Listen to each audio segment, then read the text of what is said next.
Estava ali certa mulher que havia 12 anos que vinha sofrendo de uma hemorragia. Ela havia padecido muito nas mãos de vários médicos, gastando tudo que tinha, sem contudo melhorar de saúde. Pelo contrário, piorava cada vez mais. Tendo ouvido a fama de Jesus, a mulher chegou por trás, no meio da multidão, tocou na capa dele, porque dizia: se eu apenas tocar na roupa dele, ficarei curada. E logo a hemorragia estancou e ela sentiu no coração que estava curada daquele mal. Jesus, reconhecendo imediatamente que ele havia saído, que dele havia saído o poder, virando-se no meio da multidão, perguntou: quem tocou na minha roupa? Os discípulos responderam: o Senhor está vendo que a multidão aperta e ainda pergunta: quem me tocou? Ele, porém, olhava ao redor para ver quem tinha feito aquilo. Então a mulher, amedrontada e trêmula, ciente do que havia acontecido, veio, prostrou-se diante de Jesus e declarou-lhe toda a verdade. Então Jesus lhe disse: filha, a sua fé salvou você. Vá em paz, fique livre desse mal. Enquanto Jesus ainda falava, chegaram alguns da casa do chefe da sinagoga, dizendo: a sua filha já morreu, porque você ainda incomoda o mestre. Mas Jesus, sem levar em conta tais palavras, disse ao chefe da sinagoga: não tenha medo, apenas creia. Jesus não permitiu que ninguém o acompanhasse, a não ser Pedro e os irmãos de Tiago e João. Chegando à casa do chefe da sinagoga, Jesus viu o alvoroço, os que choravam e os que pranteavam muito. Ao entrar, disse: por que vocês estão alvoroçados e chorando? A criança não está morta, mas dorme. E riam-se dele. Mas Jesus, mandando que todos saíssem, levou consigo o pai e a mãe da criança, e os que vieram com ele, e entrou onde ela estava. Tomando a criança pela mão, disse: Talita cumi, que quer dizer: menina, eu digo a você, levante-se. E imediatamente a menina que tinha 12 anos se levantou. A menina que tinha 12 anos se levantou e começou a andar. Então todos ficaram muito admirados. Mas Jesus ordenou-lhes expressamente que ninguém soubesse e mandou que dessem de comer à menina. Amém? Oremos. Ó bondoso Deus, obrigado por podermos ter a oportunidade de ler as Sagradas Escrituras em público. Ó Deus, diante do texto que lemos, pedimos a Tua graça, pedimos a Tua misericórdia, para que o Senhor possa nos levar aos Teus pés, como Jairo e essa mulher se prostrou ao Senhor, que a nossa vida possa estar diante dos Teus pés. Em nome de Jesus, amém e amém. Amém, meus irmãos? Podem se assentar, tomar o seu assento. Nós vamos, então, ter essa exposição do Evangelho de Marcos, que é uma belíssima exposição. Eu quero relembrar aos irmãos da onde a gente está vindo das pregações anteriores, né? Então, não vou fazer como fiz na semana passada, desde o capítulo 1, mas eu vou falar um pouco do que falamos na semana retrasada, porque depois nós tivemos a pregação do nosso pastor Renato Vargas. Jesus, então, nesse contexto, ele sai da Galileia, ele passa pela tempestade. Os discípulos, eles passam pelo teste da fé. E, infelizmente, os discípulos são reprovados. Homens de pouca fé. Jesus chega em Gadara e ali tem um homem endemoniado, legiões. Ele liberta o homem dos demônios. Os espíritos imundos vão para os porcos, e os porcos são lançados no mar. E o homem endemoniado, agora ele começa a pregar em Decápolis e começa a dar testemunho do que Deus fez na vida dele.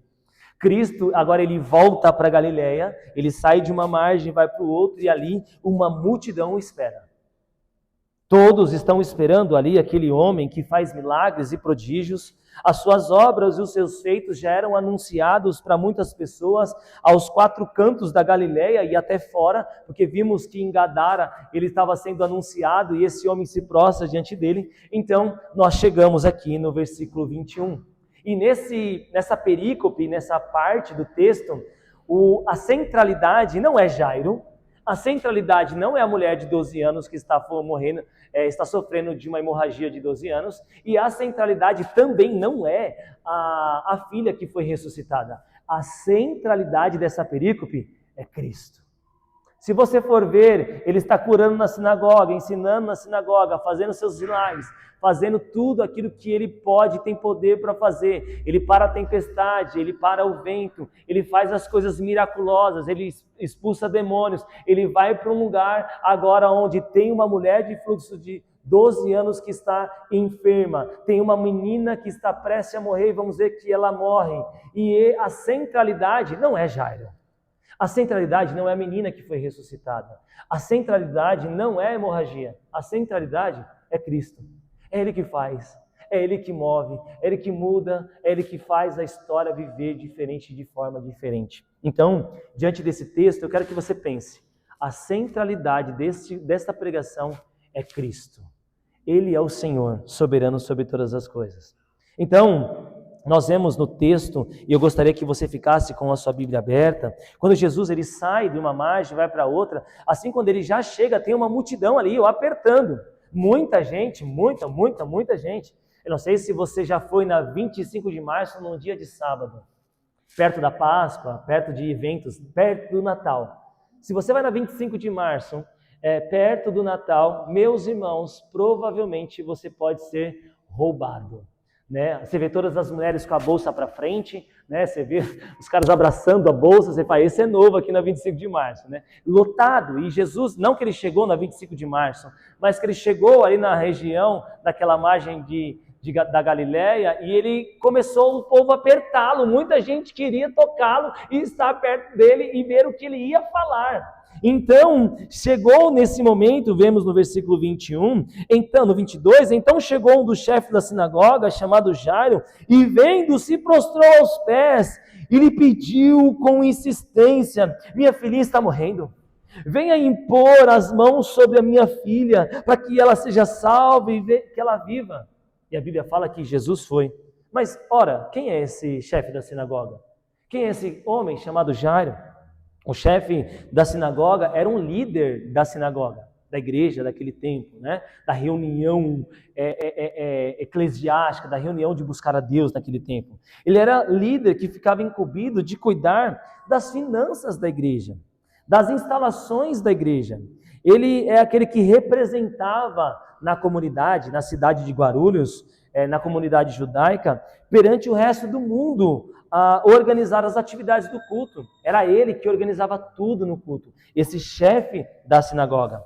Tais como a leitura da Torá, providenciar alguém para dirigir a oração, ou ele mesmo dirigir a oração. Era ele que convidava alguém para pregar na sinagoga e falar e explicar a Torá, o Velho Testamento. Esse chefe na sinagoga, ele cuidava das finanças, ele era extremamente importante. Ele fazia muitas coisas no culto, ele fazia muitas coisas diante do culto judaico, e o que acontece? Ele era o bem mais visto nessa comunidade judaica.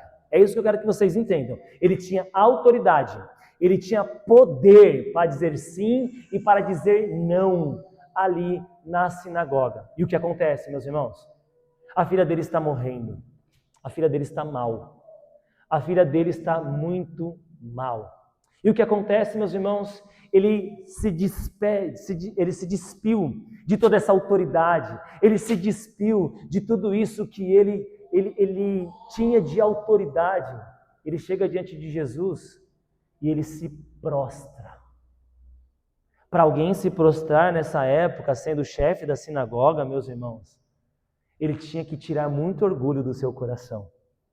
A descrição de Jairo, cair prostrado, demonstra uma atitude de submissão. Quando ele se ajoelha, ele está desfazendo da sua autoridade, reconhecendo a autoridade de Cristo. Ele não chega dizendo, eu sou o chefe da sinagoga, eu que lidero aqui, eu sou o pastor daqui, agora você vai na minha casa e você vai orar pela minha filha. Não sabe o que ele faz? Ele se submete à autoridade de Cristo.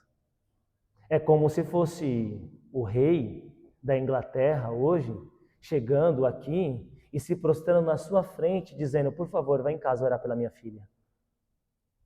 Todos olhariam e falando assim, quem é essa pessoa? para o rei, para essa autoridade se prostrar diante dele. Mas, meus irmãos, quando nós estamos desesperados, quem já teve filho doente aqui sabe como é que é. Você se sente impotente, a sua força, virilidade, ela não tem. Você não tem como gastar todo o seu dinheiro para melhorar. Você tenta 1, 2, 3, 4 medicamentos e às vezes não dá. E o que você faz? Você suplica a Deus. E é isso que esse homem está fazendo. Ele está suplicando a Deus. Então, ele faz isso. E aí no versículo 23, meus irmãos, o que acontece é um sanduíche. Vem Jairo, tem a multidão e agora chega uma mulher. No versículo 23, versículo 25 diz assim: estava ali certa mulher que havia 12 anos vinha sofrendo de uma hemorragia. Ela havia padecido muitos anos nas mãos de vários médicos e gastando todo o seu dinheiro sem contudo melhorar de saúde, pelo contrário, piorava cada vez mais. Ela, ouvindo agora o anúncio de Jesus, dos grandes feitos que ele tinha feito, ela chegou por trás, ela falava em seu coração: será que se eu chegar perto dele e tocar nas suas vestes eu serei curada? Agora, mas eu quero deixar um cenário aqui para vocês. Um texto é muito belo, que ao mesmo tempo, esse texto mostra um homem que tem uma filha de 12 anos em casa sofrendo, prestes à morte, e uma mulher sofrendo há 12 anos com um problema sério de saúde. E essa mulher não conseguira, com o seu dinheiro, a sua cura. Ela, com a sua dedicação e a sua força, ela não conseguiu a sua cura. E essa hemorragia, bem possível, de uma menstruação contínua, fazia ela se tornar uma mulher impura. Cerimonialmente, ela era impura. Ninguém podia tocar, ela não podia estar com o povo, ela não podia estar com a família, ela não podia ir na sinagoga, ela não poderia estar com ninguém, ela não poderia oferecer sacrifícios, ela não poderia cultuar a Deus como todo mundo fazia. E nenhuma pessoa queria estar do lado de uma mulher impura. Ela não poderia trabalhar. Ela era vista na sociedade por 12 anos como uma enfermidade. Ela é uma maldita.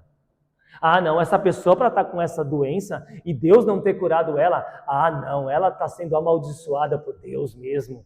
Quem quer estar com essa mulher impura? Deixa ela para lá. E essa mulher, ela é uma mulher que os outros olhavam para ela como Deus estivesse punindo ela. Ela não tinha amigos. Ela não podia dormir com sua família. Ela não podia estar com uma comunidade. Ela não podia adorar a Deus em grupo. Talvez essa mulher andava perambulando sem dinheiro, e olha só que interessante, ela gasta todo o dinheiro, ela vai em todos os médicos e não melhora. E a Bíblia fala que ela piora. Imagina só, meus irmãos, 12 anos piorando dia a dia. E então eu quero trazer um cenário para vocês. Há 12 anos atrás, Jairo tem uma notícia, que a sua mulher está grávida. Há 12 anos atrás, Jairo está talvez voltando da sinagoga, e aí ele ouve um choro dentro de casa e é a filha dele chorando. Jairo se fica contente, a sua esposa fica contente, nasceu uma bebê, a bênção de Deus, eu sou abençoado por Deus. É que assim os povos pensavam, aquele que não podia ter filho seria amaldiçoado por Deus, mas é uma grande mentira. E aí ele está com 12 anos, e 12 anos ele começa a ver aquela bebê crescer. Nós temos aqui recém-nascidos na igreja, alguns pais dormem, outros não. Alguns pais conseguem ter um pouco de descanso, outra fase não. Mas, meus irmãos, nós temos aqui a alegria de uma casa, de uma criança. E, meus irmãos, você quer estar uma casa contente e feliz? Coloque uma criança ali, 3, 4 anos. É uma bênção. E os pais que estão nessa fase de recém-nascido, calma, essa fase mais difícil vai passar. Daqui a pouco só vai piorar, ou quer dizer, vai melhorar. Meus irmãos, então a alegria está na casa de Jairo, felicidade. Em outro contexto, aquela mulher já está 30 dias com essa hemorragia e não passa. Ela vai no médico e ela não consegue cura. Depois de 6 meses, ela vai em outro médico, ela gasta mais seus recursos, também não tem cura. 1 ano se passa, 2 anos se passa, Jairo se alegra, a mulher chora. A esposa de Jairo se alegra, a mulher chora. 5 anos se passam, Jairo está contente. Olha só como ela está grande, olha só como ela é uma bênção. E a mulher, 5 anos que o Senhor não me vê. Talvez Jairo olhava para Deus e falava, como o Senhor é bom. A mulher olhava para Deus e falava, Senhor, o Senhor se esqueceu de mim? 2 pessoas, 2 situações totalmente diferentes. Os 2 vão buscar o mesmo Deus. E aí nós chegamos aqui nessa perícope, nesse texto tão belo, e encontramos então, neste momento, duas dificuldades de muita dor. Um pai vai perder a filha e a mulher não aguenta mais viver. Então a mulher diz assim: se eu apenas tocar em suas vestes, eu poderei ser curada. É a primeira vez no Evangelho que nós vamos ver que tem uma multidão tocando em Jesus e ela toca em Jesus. Provavelmente ela foi aí no meio da multidão, talvez se dobrando, se rastejando e toca em Jesus. E aí Jesus ele para e diz assim: quem me tocou?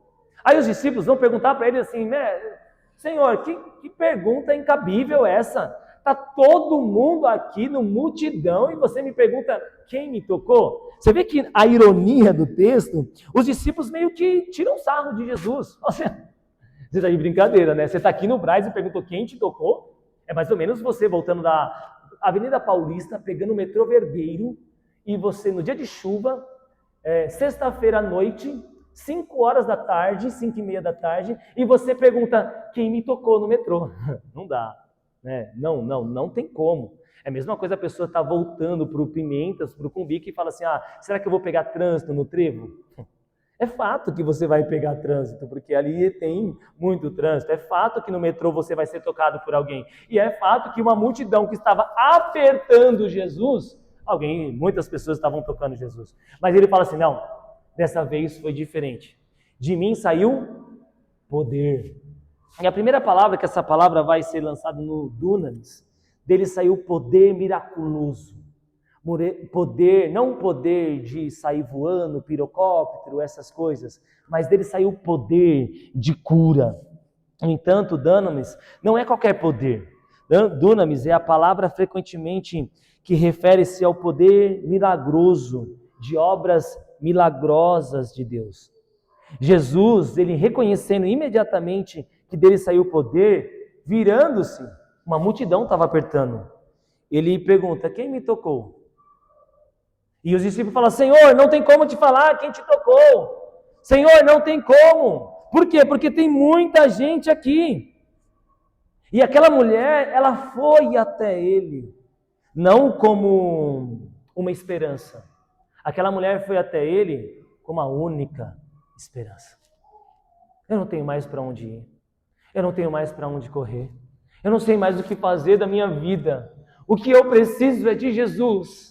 E ela vai até esse homem, e esse homem dele sai poder. E logo a hemorragia, no versículo 29, estancou, e ela sentiu no corpo que estava curada daquele mal. São 12 anos com mal, são 12 anos que ninguém queria conversar, são 12 anos que ela não podia ir para a igreja, são 12 anos que ela não podia estar com os povos, com 12 anos ela sendo impura. O milagre acontece. O sobrenatural de Deus acontece, a dor parou, a vergonha se foi, a alegria entrou no seu coração, a saúde voltou. Ela diz ali, ela alegre e contente: eu fui curada pelo meu Senhor, eu fui curada por Ele. Cristo demonstra o seu poder sobre qualquer impureza, meus irmãos. Quero lembrar para vocês que ele é judeu, e ele está pregando no sábado e curando no sábado. As pessoas já o condenavam por isso. Filho de Beelzebub, lembra-se disso? Ele também, meus irmãos, ele vai para o cemitério e o judeu não poderia ficar entre os mortos. Terceiro, ele está perto dos porcos. O porco para o judeu é impuro. Ele vai, meus irmãos, agora com a mulher impura e a mulher impura toca nele.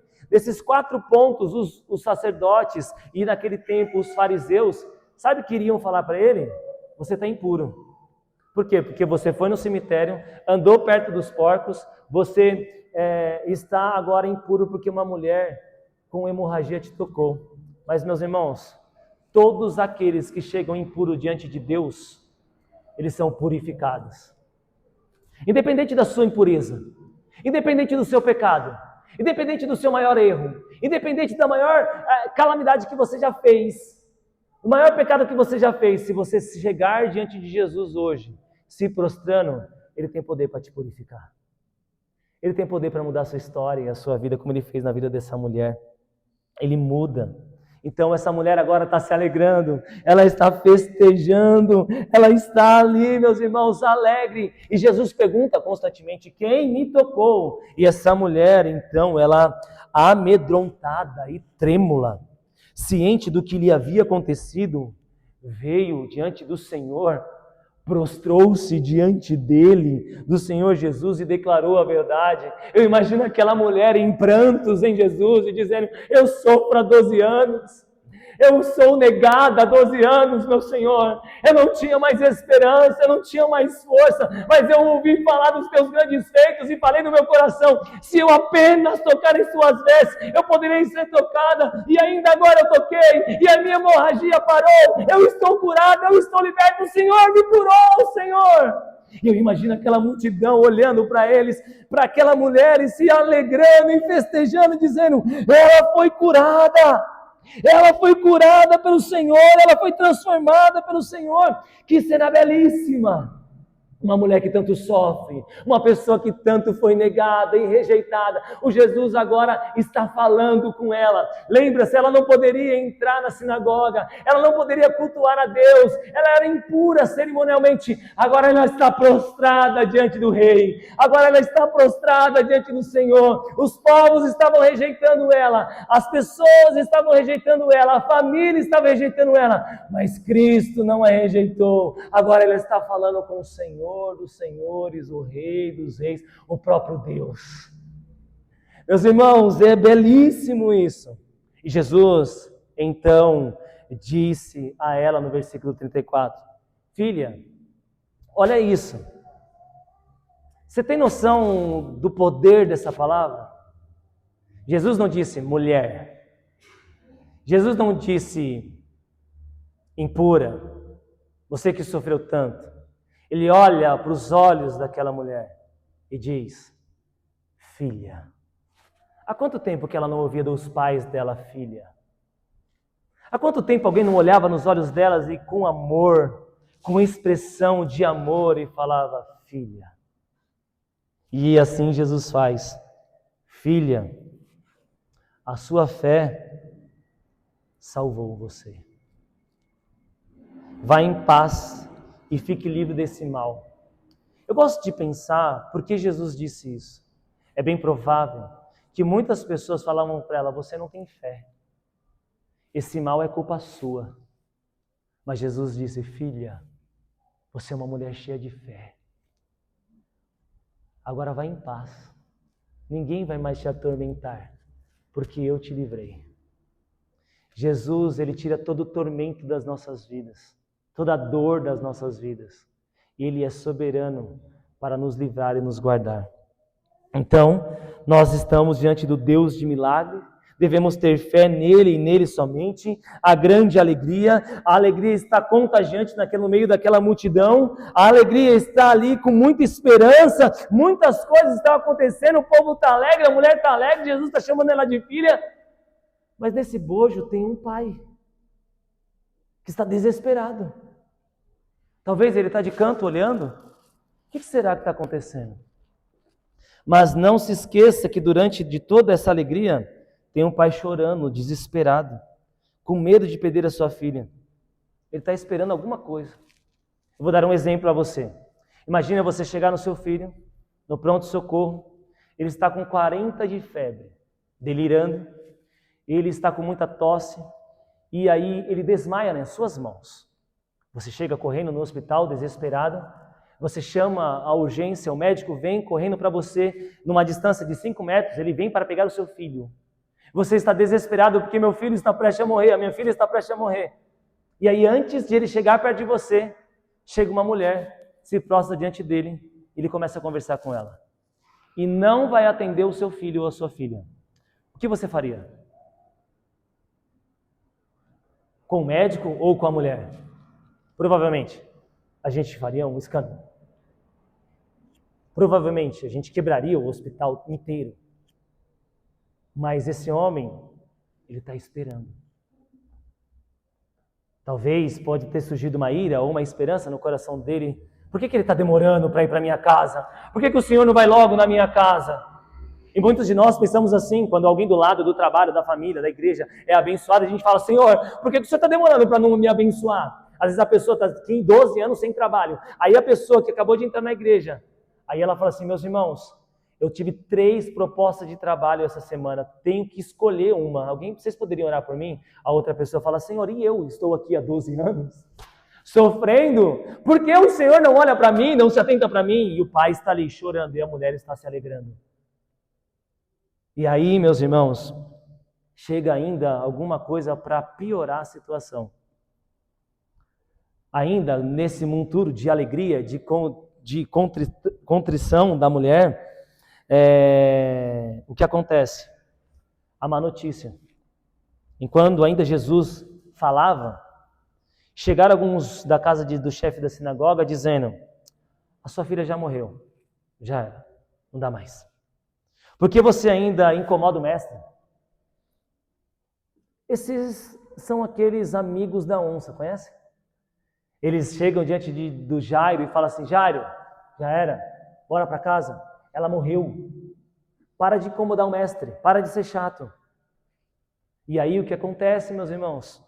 Jesus toma a frente de Jairo e não deixa Jairo falar nada. Mas Jesus, sem levar em conta tais palavras, disse ao chefe da sinagoga, não tenha medo, apenas creia. E é o que eu quero dizer para você hoje. Não tenha medo, apenas creia. Qual for a sua dificuldade, qual for o seu problema, qual for a sua enfermidade, não tenha medo, apenas creia. Creia no Senhor somente, meus irmãos, confie no Senhor somente. Não tenha medo, Hebreus capítulo 12, versículo 2, vai nos ensinar assim, olhando firmemente para o autor e consumador da fé, Jesus, o qual em troca da alegria que lhe estava proposta, suportou a cruz sem importar com a vergonha, e agora está sentado à direita do trono de Deus. Nós devemos olhar para o autor e consumador da nossa fé. Pare de olhar para os problemas, pare de olhar para as dificuldades, pare de olhar para as coisas que vão te deixar pior. Olhe para Cristo, o autor e consumador da sua fé, o único que pode te consolar, o único que pode trazer esperança no meio da dificuldade. É o único que pode fazer isso. Não tenha medo, creia somente. Salmo 20, versículo 7 e 8 nos diz assim, alguns confiam em carros e outros em cavalos, mas nós confiamos no Senhor, o nosso Deus. Eles vacilam e caem, mas nós erguemos e estamos firmes. Você não pode confiar no seu trabalho, na sua força, no seu intelecto. Você não pode confiar no sistema governo desse mundo, mas nós confiamos no Senhor e nele nós não vacilamos. O que ele está dizendo para aquele homem, dizendo, olha para mim, olhe para mim, porque eu que posso trazer esperança para você, Jairo. E então, Jesus, ele vai para a casa de Jairo. Jesus, ele indo para a casa de Jairo, ele não permite que ninguém o acompanhasse, a não ser Pedro e os irmãos Tiago e João. Chegando à casa do chefe da sinagoga, Jesus viu um alvoroço que choravam e os que pranteavam muito. Ao entrar, disse, por que vocês estão alvoroçados e chorando? A criança não está morta, ela dorme.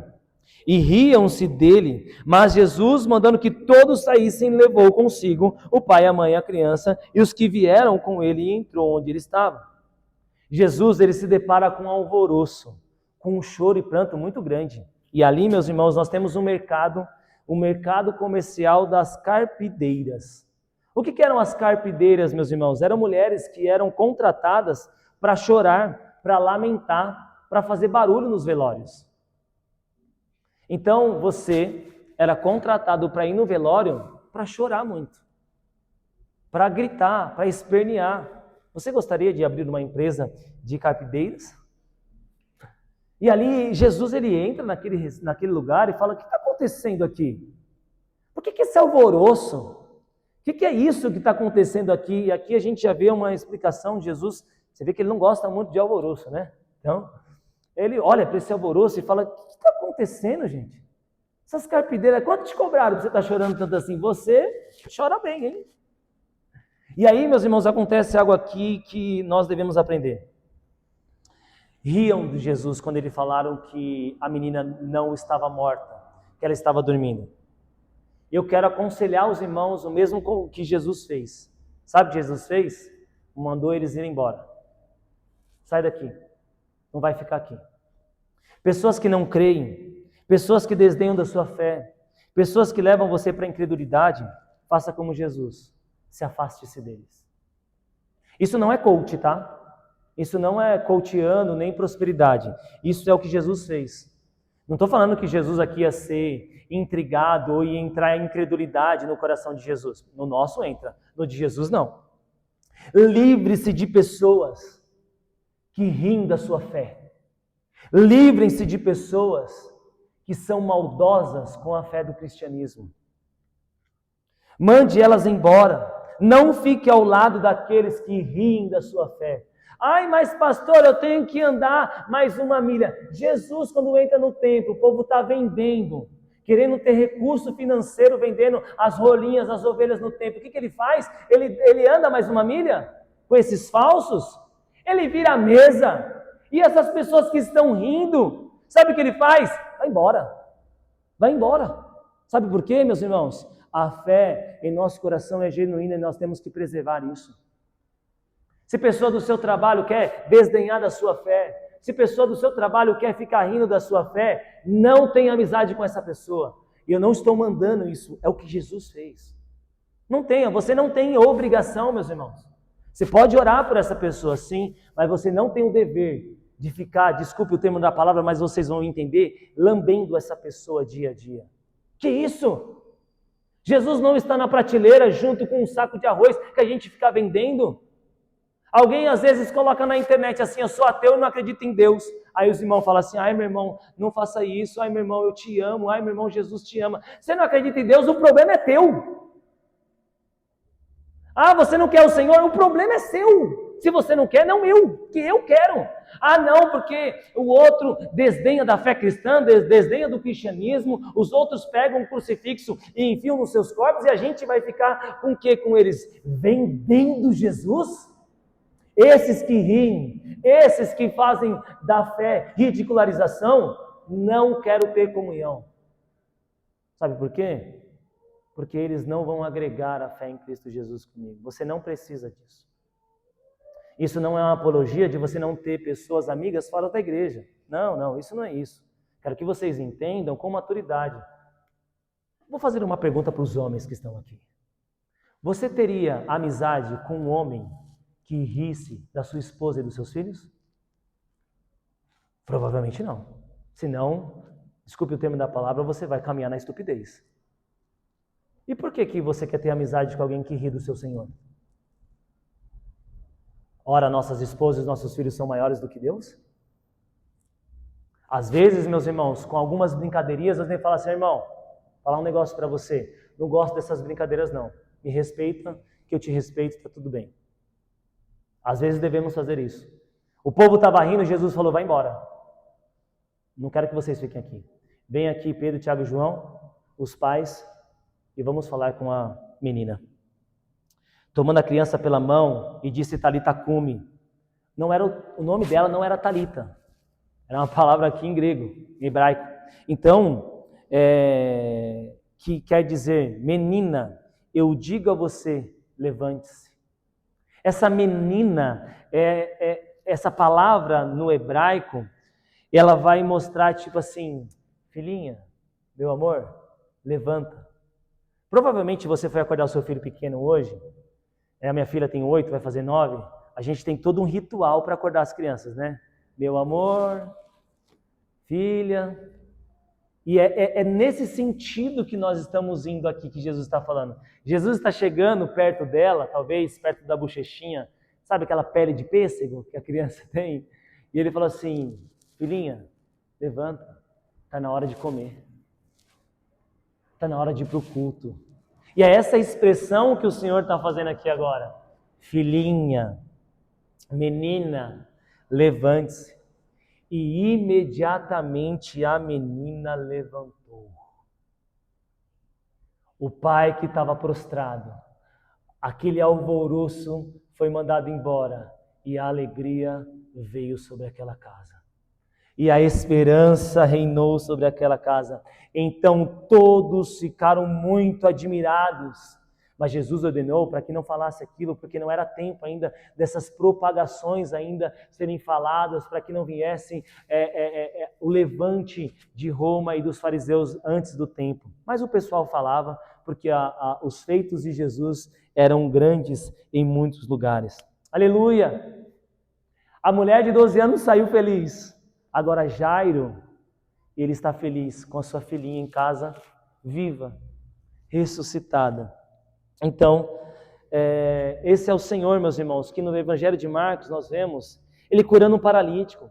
Ele faz o braço do homem encurtado crescer. Ele acalma a tempestade, o vento, ele expulsa os demônios, ele cura a doença de 12 anos, ele ressuscita uma menina que estava morta. Ele é o Cristo, ele é o Senhor, ele sara, ele ressuscita, ele faz milagres. Esse é o Cristo que nós servimos. Esse é o Senhor que merece toda a honra, toda a glória, todo o louvor e toda a adoração. Não há outro Deus, não há outro Senhor, não há outra pessoa, não é o pastor, não é a placa da igreja, não é a oração forte, não é isso, não é o que é Cristo que pode sarar, é Cristo que pode curar, é Cristo que transforma a vida, é Cristo que traz esperança, é Cristo que traz a vida no meio da morte. Qual é o seu problema? Eu digo para você, não tenha medo, creia somente.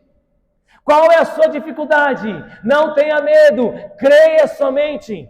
Qual é a sua enfermidade? Não tenha medo, creia somente.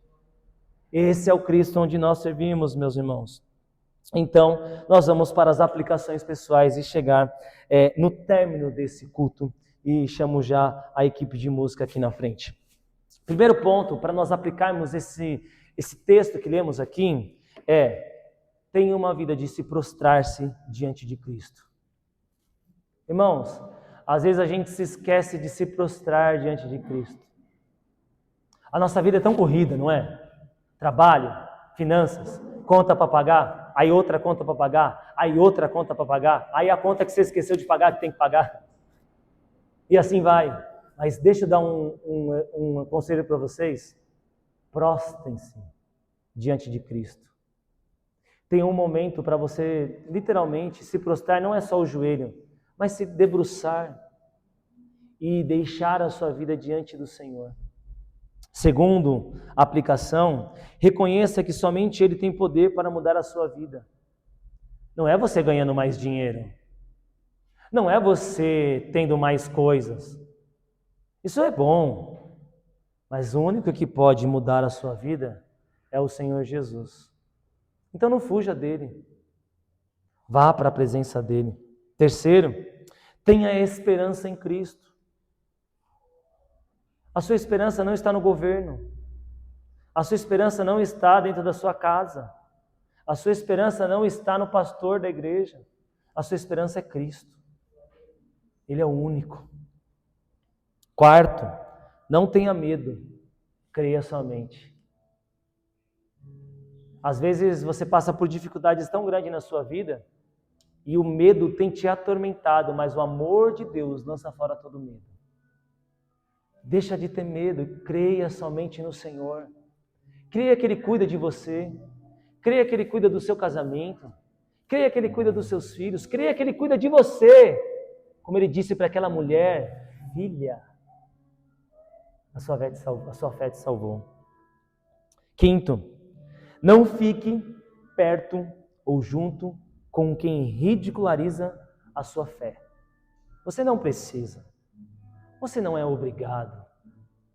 Você não é obrigado a ser o famoso política da boa vizinhança ou politicamente certo. Eu não estou dizendo para você ser ignorante, falta de educação. Não. Mas você não precisa ficar com alguém que ridiculariza a sua fé, que desdenha, que fala mal.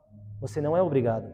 Sexto e último, você que reconheceu o milagre do Senhor, agora levante-se, alimente-se e anda. Quando aquela menina ela é ressuscitada, a Bíblia diz que ela não ficou deitada e dizendo, será que eu recebi o milagre?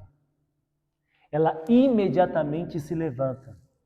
Irmãos e irmãs estão aqui. Você recebeu o milagre de Deus? Levante-se. Bate a poeira. Bora viver. Bora servir a Deus. Bora honrar o Senhor. Bora testemunhar o Senhor. Vamos, levante-se. É como aquele homem que estava naquele lugar há muitos anos, há 38 anos, com as suas pernas não podendo levantar. Ele queria chegar naquele tanque e ser curado, o Senhor curou. Ele disse agora, levante-se, pega o seu leito e anda, bora, vamos. Aquela menina, ela imediatamente se levanta e todos ficavam admirados. Eu quero dizer para você hoje, se você recebeu um milagre do Senhor, levante-se, alimente-se e vamos andar com o Senhor. E vamos viver para o Senhor, vamos servir ao Senhor, vamos honrar ao Senhor. Recebeu um milagre, não dá para ficar parado.